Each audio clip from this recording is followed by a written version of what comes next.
خدارہ subsidy کو بند کریں۔ یہ سبسڈی جو آپ نے غریبوں کے نام پہ سبسڈی دے کر یہ سے تماشا لگا رکھا ہے، اس کو پلیز بند ہونا چاہیے۔ سبسڈی میں جو بڑے بڑے تاجر ہیں، جو بڑے بڑے مل آنر ہیں، وہ سب فائدہ اٹھاتے ہیں، عوام کب فائدہ اٹھاتی ہے؟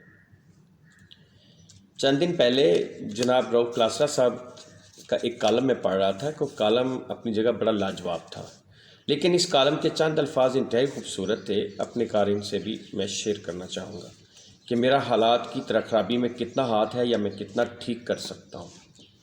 آپ کے بس میں صرف ایک ہی چیز ہے کہ آپ کی وجہ سے اس ملک، فرد یا معاشرے کو نقصان نہیں پہنچے۔ آپ کا اتنا حصہ بھی بہت ہے کہ آپ نے ملک کا نقصان نہیں کیا، یہی تسلی دل کے لیے کافی ہے۔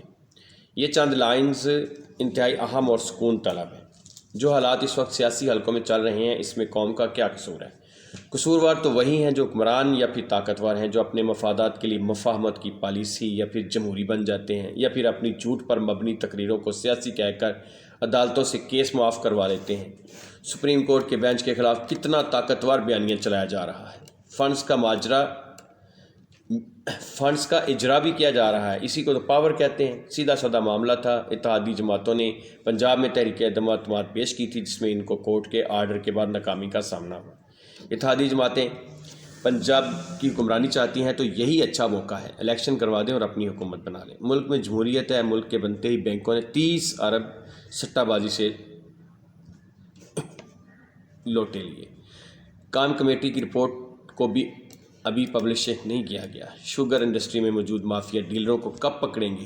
ٹنوں کے حساب سے چینی افغانستان بلیک میل کر رہے ہیں۔ حکومت میں بیٹھے افراد حکومتوں کو بلیک میل کر کے عوام کا استحصال کرتے ہیں، ٹنوں کے حساب سے گندم ذخیرہ کرتے ہیں۔ اداروں پر قبضہ، مافیا کا کنٹرول میں اضافہ ہو رہا ہے۔ جب بھی ملک میں سیاسی افراتفری ہوئی، طاقتور افراد نے عوام کو لوٹنا شروع کر دیا۔ تاریخ گواہ ہے کہ ایسی وارداتیں ہر دور میں ہوتی رہی ہیں۔ آئین کی عملداری کو یقینی بنانے والے بھی اختلافات سیاست کا شکار نظر آتے ہیں۔ پاکستان کے ابتدائی ایام میں بھی روٹی، کپڑا اور مکان جیسے مسائل تھے۔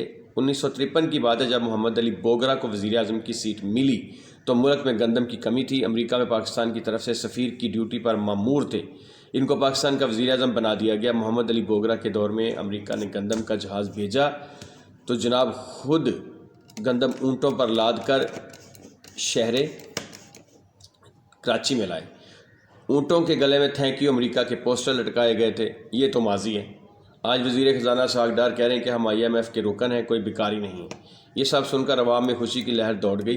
نہیں جناب، ایسا نہیں ہے۔ مہنگائی سفید پوش گھرانوں کو بھی فقیری تک لے آئی ہے۔ آپ کے نعروں سے کام چلنے والا نہیں ہے۔ بحرانوں کا قصوروار عمران خان تھا، لیکن پھر یہ بھی سچ ہے کہ قابل ٹیم، تجربہ کار کابینہ اور وزیر خزانہ کے دعوے بھی بحرانوں کو کنٹرول کرنے میں ناکام ہو چکے ہیں۔ میاں شہباز شریف کے 18 گھنٹے کام کے دعوے ناکام ہو گئے ہیں۔ موجودہ حکومت کو 11 ماہ سے زیادہ عرصہ ہو چکا ہے۔ اسمبلی میں بل پاس کرنے میں کوئی رکاوٹ نہیں ہے۔ اپوزیشن لیڈر خاموش ہیں۔ مہنگائی اور عوام کی حمایت میں کوئی بیان نہیں، صرف اپنی حکومت کے لیے ہے۔ اسمبلی کے اجلاس میں سپریم کورٹ کے بینچ کے فیصلہ کو مسترد کر دیا گیا ہے۔ کوئی مخالف آواز اسمبلی میں نہیں سنی گئی۔ عوامی خدمات کو اپوزیشن کیسے روک سکتی ہے؟ وزیر اعظم شہباز شریف کی طرف سے سستے آٹے کا اعلان، سندھ حکومت کی طرف سے آٹے کے مد میں پیسے دینا احسن اقدام ہے۔ کون کہتا ہے خدمات نہیں ہونی چاہیے؟ لیکن یہ الگ بات ہے کہ پنجاب اور KPK میں آٹے کی تقسیم کے دوران 11 سے زیادہ لوگ اپنی زندگی کی بازی ہار گئے۔ حکومت کی طرف سے بنائی جانے والی سبسڈی کی پالیسیوں میں لوٹ مار اور کرپشن موجود ہے۔ ویسے سندھ حکومت کی پلاننگ کو داد دینی چاہیے، جو انہوں نے آٹے کی فری تقسیم میں ہاتھ نہیں ڈالا۔ عوامی تنقید اور انتظامات کی کمی سے عوامی رد عمل کا اندیشہ تھا، یا بہتر کیا کہ غریب عوام کو پیسے ان کے اکاؤنٹس اور شناختی کارڈ میں منتقل کر دیے۔ آٹے کی فری سپلائی کے چکر میں فلور ملز مالکان کو سبسڈی اور اداروں میں موجود سرکاری چوروں کو کھلا موقع مل جاتا ہے۔ سبسڈی کے چکر میں کرپشن میں اضافہ ہوتا ہے، جس سے دولت کی تقسیم میں عدم مساوات پیدا ہوتی ہے۔